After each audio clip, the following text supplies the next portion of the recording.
Hello everyone, last video में हमने exercise 5.3 जो आपके एपी चैप्टर का था, इसके हमने क्वेश्चन नंबर 10 तक कंप्लीट कर लिए थे। आज आपका एपी का ये लास्ट वीडियो है। इस वीडियो में हम क्वेश्चन नंबर 11 से लेकर के मे बी 15 और 16 तक करेंगे। उसके बाद कुछ केस स्टडी टाइप क्वेश्चंस है, वो क्वेश्चंस आपको ट्राई करिएगा। वो एग्जामिनेशन पॉइंट से उतना इंपॉर्टेंट नहीं है, मतलब आते हैं पेपर में कभी कभी। अगर यहाँ पे रहा तो मैं यहीं पे करा दूंगा, अदरवाइज उनकी रेलेवेंसी थोड़ी कम है। मैं आज आपको 17 या 18 तक के क्वेश्चंस कंप्लीट कराऊंगा। चलिए स्टार्ट करते हैं। आपके पास जो यहाँ पे सवाल दे रखा है 11th क्वेश्चन में क्या बोला हुआ, if the sum of first n terms of an AP is this, यानी आपके पास एक Sn का फॉर्मूला दे दिया कि भाई सम ऑफ n टर्म्स, यानी Sn क्या है आपके पास 4n माइनस में n का स्क्वायर है, इससे सम निकलेगा। अब आपसे पूछता है सबसे पहले what is the first term, पहला टर्म क्या होगा।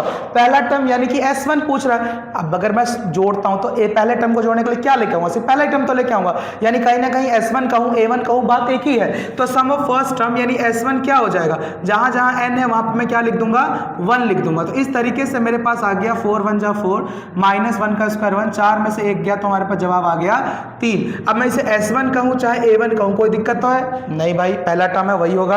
आगे कहता है what is the sum of first 2 terms, पहले 2 टर्म्स का सम बता दो क्या होगा। तो 2 टर्म्स का पूछा है तो यानी अब मैं क्या निकालूंगा S2 निकालूंगा। S2 क्या होगा, इसी में जहां पर भी n है वहां पर मैं 2 रख दूंगा, माइनस में 2 का स्क्वायर। तो हमारे पास यहां पर आ गया 4 2 जा 8 माइनस 2 का स्क्वायर करने पे 4, 2 में 8 में से 4 गया तो आपके पास जवाब आ गया 4, यानी S2 आ गया। अब मैं आपसे पूछता हूं what is the second term. अब सेकंड टर्म क्या होगा सर, अभी तक तो मुझे बस समझ रहा है सेकंड टर्म क्या होगा। तो एक बात सोचो, पहला टर्म ये था, S2 का मतलब क्या है, इसमें पहला टर्म और दूसरा टर्म दोनों जोड़े होंगे। तो अगर इसमें से मैं इसको घटाऊं तो क्या आएगा, तो इसके लिए मैं यहाँ क्या करता हूँ, नाउ मैं S2 में से S1 माइनस करता हूँ। अब मैं S2 को क्या बोल सकता हूँ सर, S2 का मतलब है सम ऑफ 2 टर्म्स, यानी 2 टर्म्स जोड़े होंगे। तो कौन से होंगे वो 2 टर्म्स, A1 होगा प्लस में A2 होगा, फिर माइनस का S1। S1 क्या होता है, S1 हमारे पास A1 हो जाएगा। इसकी वैल्यू आपको पता, देखते हैं क्या आता है। तो अगर मैं यहाँ से देखूँ तो मैं यहाँ से क्या निकाल सकता हूँ, A1 plus A2 minus A1 का मतलब यहाँ पे क्या हो जाएगा A1। अब यहाँ से देखो तो A1 और A1 कट जाएगा तो लास्ट जवाब आपका क्या बचना चाहिए A2। तो इस हिसाब से अगर मैं यहाँ निकालूं तो S2 था मेरे पास 4, S1 था मेरे पास 3, तो 4 में से 3 गया तो जवाब आया 1, यानी कहीं ना कहीं मेरे पास A2 की वैल्यू क्या आ गई, 1 आ गई। A2 की वैल्यू आ गया 1, A2 1 है हमारे पास और A1 की वैल्यू कितनी है 4। तो क्या मैं D नहीं निकाल सकता, हाँ जी बिल्कुल मैं D निकाल सकता हूँ। D क्या होगा, A2 माइनस A1। A2 की वैल्यू है 1 और A1 की वैल्यू है हमारे पास 3, तो 1 में से 3 गया तो आपके पास D की वैल्यू आ गया माइनस का 2। अगर D आपके पास माइनस का 2 आ गया तो इस तरीके से आपने क्या किया, आपने सेकेंड टर्म भी फाइंड कर लिया और कॉमन डिफरेंस भी आपने निकाल दिया। आपको बोला था सेकंड टर्म निकालने के लिए, वो ये रहा।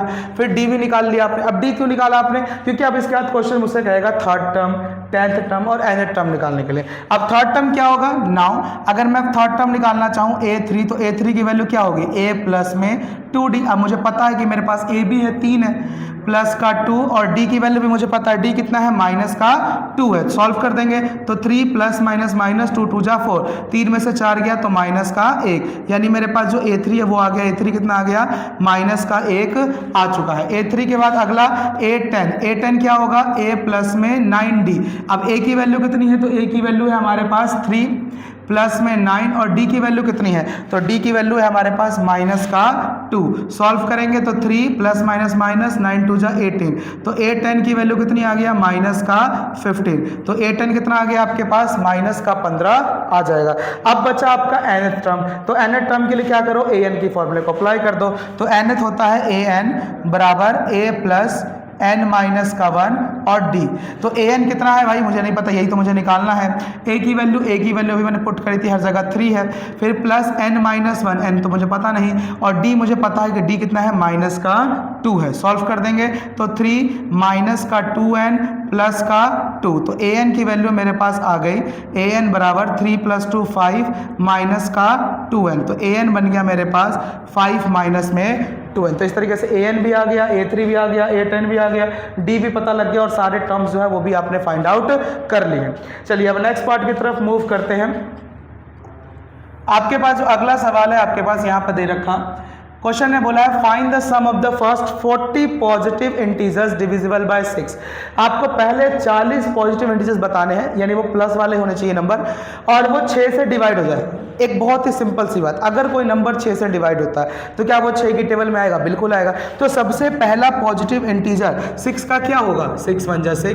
दूसरा क्या होगा? 6 2 जा 12। अब आखिरी नंबर, आखिरी 40वां नंबर बताना है, तो भाई 40 इंटू में 6 कर दो ना, तो ये आ जाएगा 240। तो मेरा लास्ट नंबर क्या हो गया? 240 हो गया। अब इसका सम बोला है, सम करने से पहले मुझे क्या क्या चीज़ पता है वो लिख लेता हूँ। तो मेरे पास a की वैल्यू है 6 है, मेरे पास टोटल an है, लास्ट टर्म भी है, मेरे पास 240 है, मेरे पास n भी है। n कितना है? n तो 40 है, टोटल 40 नंबर है। क्या मेरे पास d है? हाँ बिल्कुल d है, 12 में से 6 घटा दो 6 होगा, यानी d की वैल्यू भी 6 है।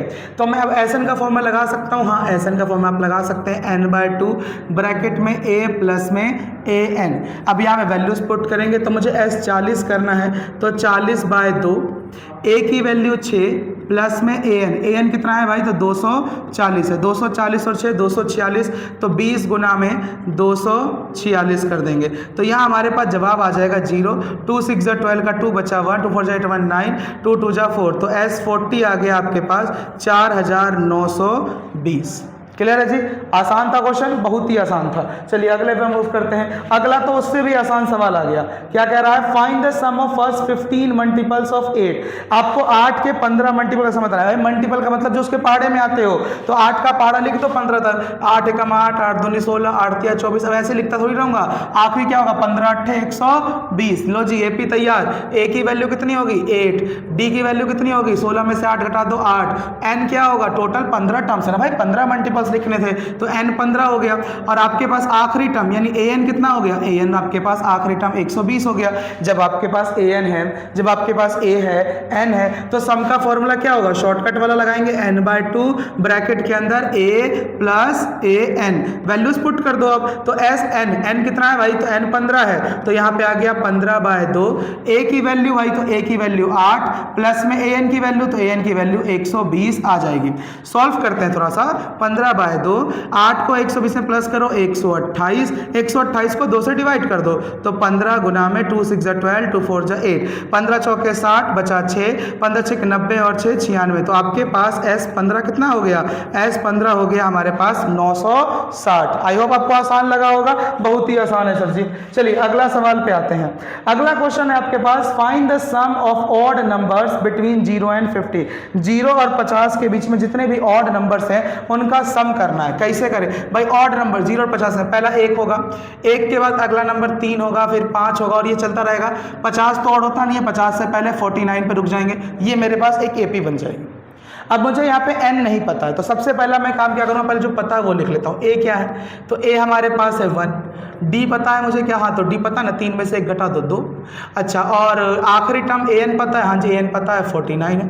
n पता है क्या? n तो नहीं पता, तो पहले n निकालना पड़ेगा। तो n के लिए मैं क्या करूँगा? an का फॉर्मूला अप्लाई कर दूंगा, जो कि होता है a प्लस n माइनस का 1 d। an कितना है? 49 है। a कितना है? 1 है। n माइनस 1, तो n तो मुझे पता नहीं जी, वही तो निकालना है। d कितना है? तो d हमारे पास 2 है। 1 इधर ले आओ, 49 minus 1, 2n minus 1 multiply by 2। 41 9 में से 1 गया तो 48, 2 मल्टीप्लाई में रहेगा, डिवाइड में चला जाएगा, बराबर n माइनस का 1। 2 से डिवाइड करेंगे, 2 2 जा 4, 2 4 जाए 24, बराबर n माइनस 1। माइनस 1 इधर लेके आएंगे, प्लस का 1 बराबर n, तो 25 बराबर आपके पास क्या हो जाएगा? n हो जाएगा। तो इस तरीके से आपने n निकाल लिया। अब n निकालने के बाद अब Sn भी कर सकते हो। अब तो मैं Sn लगा सकता हूँ ना, n/2 a प्लस में an। अब इस वाले फॉर्मूले में n मुझे पता है कि n कितना है? 25 है, तो मुझे S 25 करना है। तो भाई चुपचाप 25/2।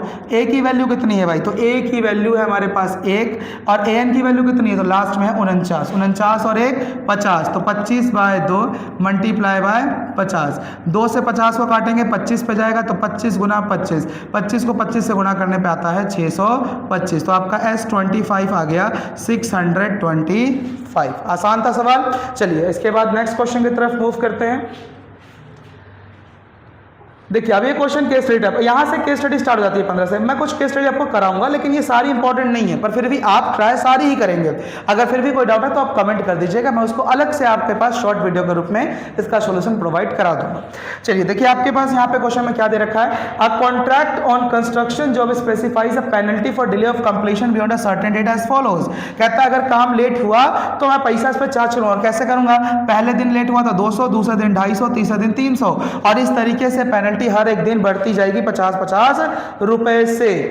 और अगर 50-50 रुपए से बढ़ती जाएगी तो अगर एक ठेकेदार को जुर्माने के रूप में कितनी राशि अदा करनी पड़ेगी यदि वह इस कार्य को 30 दिन तक विलंब कर देता है, यानी 30 दिन तक नहीं करता है तो ठीक है भाई, मेरे पास एपी कुछ इस प्रकार से कि पहला दिन 200 है, अगले दिन 250 है, फिर उसके अगले दिन 300 है, और ये चलता जा रहा है। दिन कितने हैं टोटल, 30 दिन। तो एन की वैल्यू कितनी हो गई, 30। क्या मुझे ए पता है, हाँ जी पता है ना, ए 200 है। क्या मुझे यहाँ पे डी पता है, हाँ जी पता है ना, हर बार 50 का ही तो अंतर है, तो डी 50 है। अब मुझे यहाँ पे क्या करना है, सम बताना है कि 30 दिन में कितना होगा। तो मैं इसमें लॉन्ग फॉर्मूला यूज करूंगा, एस एन बराबर n/2 ब्रैकेट में 2a प्लस n-1 डी।